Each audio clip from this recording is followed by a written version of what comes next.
शहर के एक भीड़ भाड़ वाले कोने में मोहन अपनी छोटी सी पानी पूरी की दुकान चलाता था। उसकी पानी पूरी का स्वाद बेमिसाल था और सुबह होते ही ग्राहकों की लंबी कतार लग जाती थी। मोहन गरीब था पर हमेशा संतुष्ट और मेहनती रहता था। लीजिए बाबूजी, ये एक एक्स्ट्रा खट्टी वाली है। स्वाद कम ना पड़े, बस यही दुआ करता हूँ। ओह, अरे मोहन, तुम्हारी पानी पूरी खाकर तो दिन बन जाता है यार।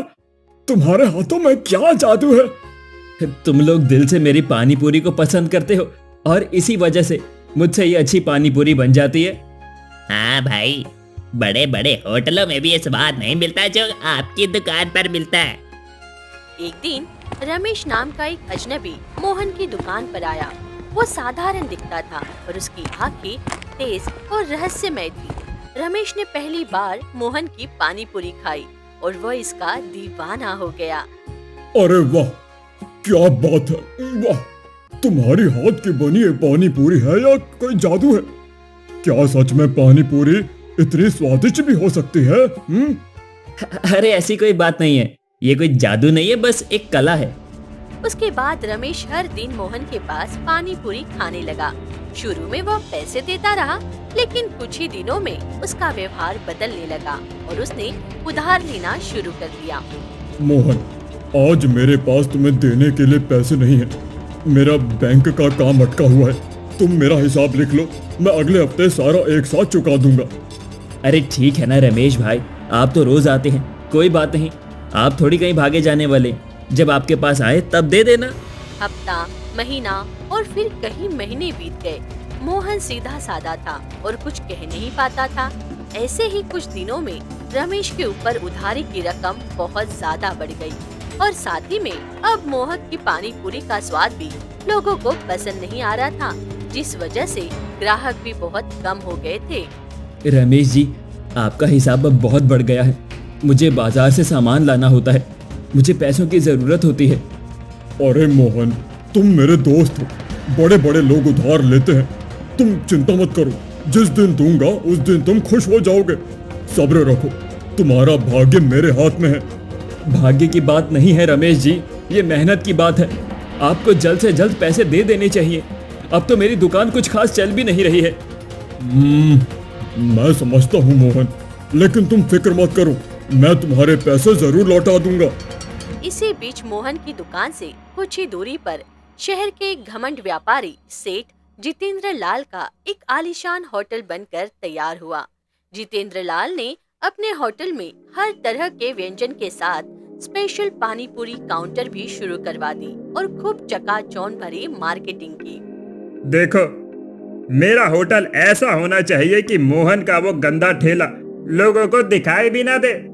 उसके पानी पूरी का स्वाद कितना भी अच्छा क्यों ना हो, लोग सुविधा और दिखावा देखते हैं। जी सेठ जी, आप बिल्कुल फिक्र मत कीजिए।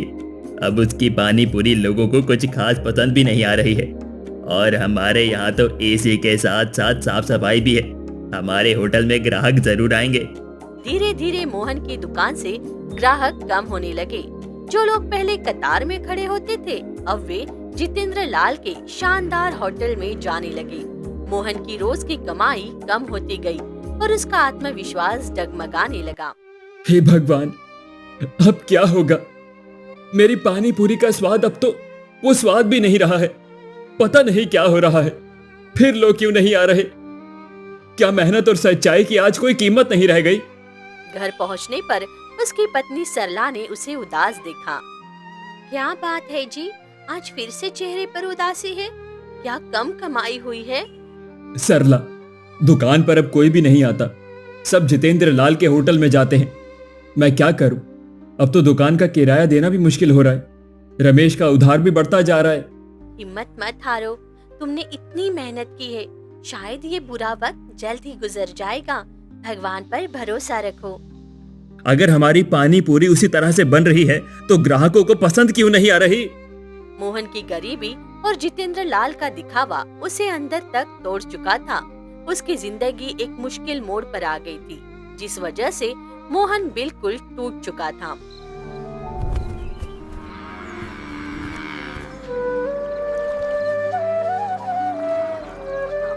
हे भगवान, आगे क्या होगा अब? मुझे तो कुछ समझ में नहीं आ रहा है। हे भगवान, अब तू ही कुछ रास्ता दिखा दे। मोहन अपनी दुकान पर निराश बैठा था। ग्राहक न के बराबर थे। तभी रमेश आया। उसने पानी पूरी खाई और फिर मोहन के कंधे पर हाथ रखा। मोहन, तुम इतने परेशान क्यों हो? मैं जानता हूं तुम्हारी कला बहुत महान है, पर आज के जमाने में सिर्फ स्वाद नहीं बल्कि कुछ अनोखा चाहिए। अनोखा? क्या अनोखा? मैं और क्या करूं? मैं तो दिन रात मेहनत करता हूं। मैं तुम्हें एक ऐसी जादुई पानी पूरी के बारे में बता सकता हूं जिसका स्वाद चखने वाला कभी भूलेगा नहीं। लोग तुम्हारे गुलाम बन जाएंगे। जितेंद्र लाल का होटल एक दिन में वीरान हो जाएगा। बोलो। जादुई पानी पूरी? ये अचानक आप क्या बोल रहे हो? मेरी तो कुछ समझ में नहीं आ रहा। तुमने सही सुना मोहन, एक जादुई पानी पूरी जिसे खाने के बाद कोई भी उसका स्वाद भूल नहीं पाएगा। गरीबी और परेशानी से कमजोर हो चुके मोहन के मन में लालच ने जन्म लिया। ये चमत्कारी रास्ता उसे आसान लगा और उसने तुरंत रमेश से जादुई पानी पूरी के बारे में पूछना शुरू कर दिया। रमेश जी, सच में ऐसी कोई पानी पूरी है भी? कहाँ मिलती है? मुझे बताओ। मुझे अब बस अपनी पुरानी सफलता चाहिए। मुझे अब पैसे चाहिए। जरूर जरूर, पर यह जादू मुफ्त में नहीं मिलता। चलो मेरे साथ आओ, मैं तुम्हें समझाता हूँ। रमेश मोहन को शहर से दूर एक घने सुनसान जंगल में एक अजीब झोपड़ी के पास ले गया। झोपड़ी से तीखी पर मनमोहक पानी पूरी की महक आ रही थी। रमेश जी, ये कैसी जगह है? यहाँ कौन रहता है? मुझे तो बहुत डर लग रहा है। चुप रहो, यह साधारण जगह नहीं है। यहाँ जादुई शक्तियाँ रहती हैं। इस जगह को देखकर तो ऐसा लग रहा है कि इस जगह पर भूत आत्माएं रहती होंगी। तुम्हें इतना भी डरने की जरूरत नहीं है मोहन। रमेश ने दरवाजा खटखटाया। सामने एक बहुत बूढ़ी औरत खड़ी थी जिसकी आंखें गहरी और डरावनी थी। उसके हाथ में चमकीला हरा पानी भरा एक लकड़ी का बर्तन था। कौन हो तुम? क्या चाहते हो? दादी, ये मोहन है। ये अपनी पानी पूरी के लिए सबसे बड़ा जादू चाहता है। इसे जादुई पानी पूरी चाहिए जिससे ये अपना व्यापार बढ़ा सके। जादू चाहिए? हाँ, जादू तो मिलेगा।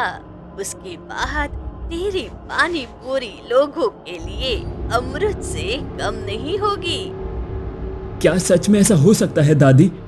मुझे तो इन सब पर विश्वास ही नहीं हो रहा है। एक बार जब अपनी आंखों से देखोगे तब अपने आप विश्वास हो जाएगा। लेकिन इस काम की एक शर्त है बेटा। क्या क्या शर्त है दादी? मैं कुछ भी करने के लिए तैयार हूँ, आप बस बताइए। शर्त तो बहुत ही सीधी है। इस जादुई पानी पूरी के एक बार के इस्तेमाल के बदले तुम्हें अपनी जिंदगी के 5 साल मुझे देने होंगे। उसके बाद तुम कितने भी बार इसे हमसे वापस ले सकते हो। 5 साल? मेरी जिंदगी के? ये कैसा सौदा है? ये छोटा सा बलिदान है। तुम जब चाहो तब ये अद्भुत पानी ले सकते हो। तुम कुछ ही दिनों में करोड़ों कमाओगे। पैसे के आगे 5 साल क्या है? तुम राजा बनोगे, राजा। लेकिन फिर भी अपनी जिंदगी के 5 साल गंवाना ये कोई छोटी बात तो नहीं है ना। लेकिन इसके बदले में करोड़ों रुपए भी तो कमाऊंगा। मेरी तो समझ में नहीं आ रहा है कि क्या निर्णय लिया जाए। आखिरकार गरीबी और तेज सफलता की चाहत ने मोहन की बुद्धि को अंधा कर दिया। उसने सोचा कि अमीर बनने के बाद ही 5 साल कोई मायने नहीं रखेंगे। ठीक है दादी, मुझे मंजूर है। मैं अपनी जिंदगी के 5 साल आपको देता हूँ। शाबाश, बहादुर लड़के। रमेश, इसे जादुई पानी पूरी का पानी दो। और हाँ, इसकी उम्र की चाबी मुझे दो। बूढ़ी दादी ने एक अजीब मंत्र पढ़ा। मोहन को अपने शरीर से शक्ति बाहर निकलने का एहसास हुआ और वो थोड़ा कमजोर हो गया। रमेश ने उसे जादुई पानी पूरी और उसके इस्तेमाल का तरीका समझाया। मोहन, तुम्हारी जिंदगी के 5 साल अब कम हो गए हैं, जिसके बदले अब तुम्हें बहुत ज्यादा कामयाबी मिलेगी। आपका बहुत बहुत शुक्रिया। जादुई पानी पूरी का पानी लेकर मोहन शहर लौटा और उसने उस जादुई घोल की कुछ बूंदें अपने पानी में मिला दी। अगले ही दिन चमत्कार हो गया। अरे वाह, ये क्या है? मैंने ऐसी पानी पूरी कभी नहीं खाई। ये स्वाद नहीं, जादू है। सच में इसे खाकर तो मन करता है कि बस खाते ही रहे। मोहन, तुम तो जादूगर निकले यार। एक ही दिन में मोहन के ठेलों पर ग्राहकों की 10 गुना ज्यादा भीड़ लग गई। लोग दूर दूर से आने लगे और पैसे की बारिश होने लगी। मोहन ने जल्द ही एक भव्य रेस्टोरेंट खोल दिया। मोहन अब शहर का सबसे अमीर आदमी बन चुका था और उसने अपनी पत्नी सरला को भी सारे सुख दिए। मोहन जी, ये सब कैसे हुआ? आपकी मेहनत रंग लाई। हम फिर से कामयाब हो गए। हाँ सरला, अब हमारा बुरा वक्त हमेशा के लिए चला गया। ये जादू है। अब हम राजा हैं। अब मैं तुम्हें किसी भी चीज की कमी महसूस नहीं होने दूंगा। सेठ जितेंद्र लाल के होटल पर ग्रहण लग चुका था। ग्राहक उसके शानदार होटल को छोड़कर मोहन के रेस्टोरेंट में लाइन लगाकर खड़े रहते थे। जितेंद्र लाल का कारोबार पूरी तरह से ठप हो गया और उसे अपने घमंड पर बहुत चोट लगी। ये कैसे हो सकता है? मेरा होटल इतना शानदार है, फिर भी लोग उस मामूली पानी पूरी वाले के पास जा रहे हैं। उसकी पानी पूरी में ऐसा क्या है जो मेरे पास नहीं है? सेठ जी, उसकी पानी पूरी का स्वाद इंसानी नहीं लगता। उसमें कुछ तो अनोखी बात है। लोग कहते हैं वो जादू बेचता है। जितेंद्र लाल बौखला गया। तभी रमेश उसके पास आया। रमेश अब एक नए शिकार की तलाश में था। सेठ जी, आप इतने परेशान क्यों हैं? तुम तो उसी मोहन के ग्राहक हो ना? तुम यहाँ पर किस लिए आए हो? सेठ जी, ये इतनी जल्दी मोहन इतना सफल कैसे हो गया? लगता है जरूर कोई काला जादू कर रहा है ये। क्या कहा? काला जादू? क्या ऐसा हो सकता है? मैं ऐसे ही एक जादू का रास्ता जानता हूँ। अगर आप चाहें तो मैं आपको मोहन से भी ज्यादा शक्तिशाली जादू दिलवा सकता हूँ। हाँ हाँ हाँ, मुझे चाहिए। मुझे वो जादू चाहिए जिससे मैं मोहन को तबाह कर सकूं और मेरा व्यापार वापस से शुरू हो सके। रमेश जितेंद्र लाल को भी उसी जंगल में उस बूढ़ी दादी के पास ले गया। दौलत और घमंड में चूर जितेंद्र लाल ने भी बिना सोचे समझे बूढ़ी दादी से अपनी जिंदगी के 5 साल का सौदा कर लिया। 5 साल मंजूर है? हाँ हाँ, 100 बार मंजूर है। बस मुझे वो जादू चाहिए। वैसे भी मैं जिंदगी के बारे में इतना ज्यादा नहीं सोचता हूँ। जितेंद्र लाल जादुई पानी पूरी का पानी लेकर लौटा और अपने होटल में इसका इस्तेमाल किया। जल्दी मोहन के रेस्टोरेंट के ग्राहक कम होने लगे और सभी जितेंद्र लाल की स्वादिष्ट पानी पूरी की ओर आकर्षित होने लगे। मोहन की सफलता फीकी पड़ गई और वो परेशान होकर फिर से बूढ़ी दादी के पास जाने का फैसला किया। ये क्या हो रहा है? जितेंद्र लाल के पास ये जादू कैसे आया? मुझे फिर से जादुई पानी चाहिए। मुझे अपनी दौलत वापस चाहिए। मोहन दौड़कर उसी सुनसान जंगल की झोपड़ी पर पहुंचा। अंदर रमेश और बूढ़ी दादी बैठे थे और वे मोहन को देखकर हंसे। दादी, रमेश, ये क्या मजाक है? जितेंद्र लाल के पास वो जादू कहां से आया? अरे मोहन, वो भी तो लालची है। इस दुनिया में हर कोई सत्ता और स्वाद का भूखा है। हमने उसे भी वो जादू बेचा है। और हाँ, अब अगर तुम्हें फिर से सबसे ज्यादा ताकत चाहिए तो तुम्हें फिर से अपनी जिंदगी के 5 साल देने होंगे और ये सौदा अब हर बार लागू होगा। क्या? वापस 5 साल? हर बार? ये कैसा धोखा है? धोखा नहीं, ये तो काला कारोबार है। तुम्हारी मेहनत और सादगी से हमें कुछ मिलता है। हमें तो तुम्हारी जिंदगी की ऊर्जा चाहिए। सुनो मोहन, ये दादी साधारण नहीं है। ये जादुई पानी पूरी लोगों को पागल कर देती है और जब कोई लालच में पड़कर अपने साल बेचता है तो दादी और मेरी जिंदगी लंबी होती है।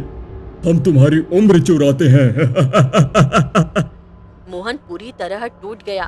उसे एहसास हुआ कि उसने अपने लालच में आकर कितनी बड़ी भूल की है। वो तुरंत वहां से भागा। कुछ दिन ऐसे ही बीते और मोहन अब एक हारे हुए इंसान की तरह घूम रहा था। मैंने क्या किया? मैंने अपनी सादगी और अपनी जिंदगी के साल एक झूठे जादू के लिए बेच दिए। तभी एक दिन सेठ जितेंद्र लाल उसके पास आया। जितेंद्र लाल भी परेशान और कमजोर लग रहा था। मोहन, मुझे तुमसे बात करनी है। किस बारे में बात करनी है सेठ जी? अपनी नई सफलता के बारे में? सफलता? नहीं, मेरी दुकान फिर से खाली हो गई है। वो जादू काम करना बंद कर रहा है। मेरी पानी पूरी का स्वाद अब पहले जैसा नहीं रहा। मुझे डर लग रहा है मोहन, मैं बहुत कमजोर महसूस कर रहा हूँ। मुझे सब पता है सेठ जी। उस जादू के पीछे हमारी जिंदगी का सौदा है। मोहन ने जितेंद्र लाल को सारी सच्चाई बताई। जितेंद्र लाल को अपनी बढ़ती कमजोरी महसूस हुई तो वो डर गया। दोनों ने मिलकर इस साजिश का समाधान ढूंढने का फैसला किया और छिपकर उस जंगल की ओर गए। सेठ जी, आज हम इस झोपड़ी पर नजर रखेंगे। हमें देखना होगा कि ये जादू कैसे काम करता है। ठीक है मोहन, मुझे अब सिर्फ सच्चाई चाहिए। रात के घने अंधेरे में दोनों ने देखा कि रमेश और बूढ़ी दादी झोपड़ी से बाहर निकले और जंगल में कहीं गायब हो गए। मोहन और जितेंद्र लाल ने मौके का फायदा उठाकर झोपड़ी के अंदर गए। वहां मोहन की नजर एक पुरानी चमड़े के बंधे हुए रहस्यमय किताब पर पड़ी। देखो सेठ जी, ये कोई साधारण किताब नहीं लग रही। ये जरूर उस जादू का रहस्य है। मोहन और जितेंद्र लाल ने झोपड़ी के बाहर आकर उस रहस्यमय किताब को खोला, जिसके पन्ने संस्कृत और किसी अजीब भाषा में लिखे थे। मोहन ने ध्यान से पढ़ना शुरू किया। इसमें लिखा है, ये काला जादू है। ये पानी पूरी का स्वाद किसी जड़ी बूटी से नहीं, बल्कि शिकार की जिंदगी की ऊर्जा से होता है। और हाँ, इसमें यह भी लिखा है कि कैसे ये बूढ़ी दादी और रमेश सदियों से लोगों की उम्र चुराकर अपनी जिंदगी बढ़ा रहे हैं। क्या? तो ये इंसान नहीं है? हम दोनों ने अपनी जिंदगी राक्षसों को बेच दी। मुझे विश्वास नहीं हो रहा। हाँ, लेकिन इसमें एक और चीज लिखी है। इस जादू को तोड़ने का एक ही तरीका है। किताब में काले जादू की उलटने के मंत्र और विधियां थी। लिखा था कि जिस तरह वे भोजन में जादू का इस्तेमाल करते हैं, उसी तरह शुद्ध और पवित्र भोजन से उनकी शक्ति को बांधा जा सकता है। जितेंद्र लाल होश में आया। मोहन, तुमने मेरी आंखें खोल दी। मुझे लगता है हमें इसी किताब की मदद से उन्हें हराना होगा। बिल्कुल, हम वापस जाएंगे और उन्हें उन्हीं की चाल से हराएंगे। लेकिन हमें शुद्ध मन और पूरी एकाग्रता के साथ काम करना होगा। अगले दिन मोहन और जितेंद्र लाल वापस जंगल की ओर गए। झोपड़ी के पास रमेश और बूढ़ी दादी उनका इंतजार कर रहे थे। क्या हुआ? फिर से कमजोर हो गए? वापस अपने 5 साल देने आए हो? हाँ रमेश जी, हम वापस आ गए हैं। हमें फिर से उस जादुई पानी पूरी का पानी चाहिए। हाँ जरूर, लेकिन पहले शपथ लो। हम शपथ लेने को तैयार हैं, लेकिन उससे पहले हमारी एक छोटी सी शर्त है। शर्त? क्या शर्त? हम दोनों ने पानी पूरी बेचकर बहुत कमाया है। अब हम चाहते हैं कि आप और दादी हमारी मेहमानबाजी स्वीकार करें। हम दोनों ने मिलकर अपने हाथों से एक खास खाना बनाया है और हम चाहते हैं कि आप पहले उसे खाएं। ये हमारी ओर से पुरानी गलतियों का प्रायश्चित है। रमेश और बूढ़ी दादी ने सोचा कि लालची लोग उन्हें खुश करने की कोशिश कर रहे हैं। उनका घमंड और लालच उनके नाश का कारण बनने वाला था। इनका खाना खा लो, हमें तो इनकी उम्र चुरा कर ही मजा आता है। ठीक है, हम तुम्हारी शर्त मानते हैं। लाओ, क्या लाए हो? मोहन और जितेंद्र लाल ने पन्नों में लपेटकर वो खास खाना बाहर निकाला। वो सादा खाना था, लेकिन पूरी शुद्धता के साथ मंत्रों से अभिमंत्रित किया गया था। ये वही शुद्ध भोजन था जिसका जिक्र किताब में काले जादू को उलटने के लिए किया गया था। बूढ़ी दादी और रमेश अंधे लालच में आकर वो खाना खाने लगे। वाह, आहा, स्वाद तो बहुत ही अच्छा है। हाँ हाँ, अच्छा है, पर तुम्हारी पानी पूरी जैसा नहीं है। खाना खाते ही बूढ़ी दादी और रमेश के चेहरे पर अजीब से भाव आने लगे। उनका शरीर कांपने लगा और उनके चारों ओर एक सफेद चमकदार रोशनी दिखाई दी जो उनकी काली शक्ति को सोख रही थी। ये क्या हो रहा है? हमें कौन बांध रहा है? ये शुद्धता है। तुमने मंत्रों का इस्तेमाल किया है। हाँ, मैंने उस किताब के सारे मंत्र समझ लिए थे और मैंने उसी किताब से उल्टे मंत्र बनाए हैं ताकि तुम जैसे राक्षसों को उनकी ही चाल से हराया जा सके। ये खाना तुम्हारी काली शक्ति को हमेशा के लिए कैद कर देगा। मोहन और जितेंद्र लाल की शुद्ध नियत और सही मंत्रों के कारण रमेश और बूढ़ी दादी का असली रूप सामने आ गया। वे दोनों तो भयानक राक्षस थे जो सदियों से लोगों को लालच देकर उनकी जिंदगी की ऊर्जा चुरा रहे थे। तुम मुझे नहीं हरा सकते। हम फिर लौटेंगे। अब तुम कभी नहीं लौटोगे। मैंने तुम्हारे काल को हमेशा के लिए बांध दिया है। मोहन ने आखिरी मंत्र पढ़ा। एक भीषण रोशनी हुई और रमेश और बूढ़ी दादी अपने राक्षसी रूप में हवा में विलीन हो गए। मोहन और जितेंद्र लाल ने उस रहस्यमय किताब को जला दिया। मोहन, तुमने हम सबकी जान बचाई है और मुझे मेरी गलती का एहसास करवाया। दौलत से बढ़कर ईमानदारी और मेहनत की कीमत है। हम दोनों ने मिलकर ये काम किया है सेठ जी। हमने अपने लालच को हराकर अपनी जिंदगी बचाई है। मोहन ने अपना रेस्टोरेंट फिर से खोला, लेकिन इस बार जादुई पानी पूरी के बिना। उसने अपनी पुरानी मेहनत और सरल स्वाद पर भरोसा किया। जितेंद्र लाल ने भी अपने होटल से घमंड को दूर किया और सही तरीके से व्यापार करना शुरू किया।